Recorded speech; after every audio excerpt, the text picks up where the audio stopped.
আজকে আমি আপনাদের দুধ আর জলের বন্ধুত্ব ও ভালোবাসা নিয়ে একটি গল্প বলব। দুধের মধ্যে জলকে মিশানো হলো।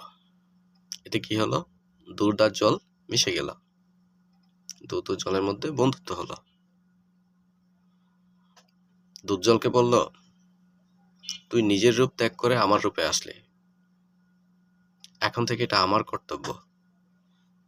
মানুষ আমার সৌন্দর্যে তোকে আমার নামে চিনবে, আর আমার দামেই তোকে কিনবে। এরপর দুধ বিক্রি হলো। মানুষ দুধকে নিয়ে জাল দিয়ে ফুটানো শুরু করলো।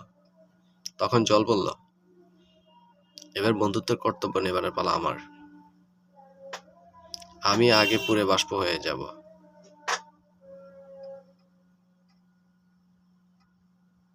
জলকে উঠতে দেখে দুধ ফুটে উঠল এবং উতলে গিয়ে আগুনকে নিভানোর চেষ্টা করলো। এবার যখন সেই দুধের উপর তার বন্ধুর জলে ছিটে দিল, তখন দুধ শান্ত হলো।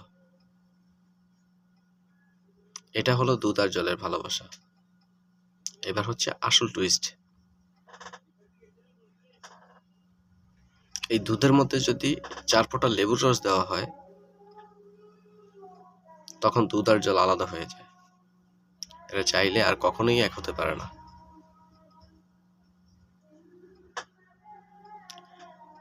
তেমনি নিজের ভালোবাসা ও বন্ধুত্বের মাঝে এই লেবুর মতো যদি কোনো টক্সিক মানুষকে আসতে দেন, তাহলে তো বুঝেন কি হওয়ার।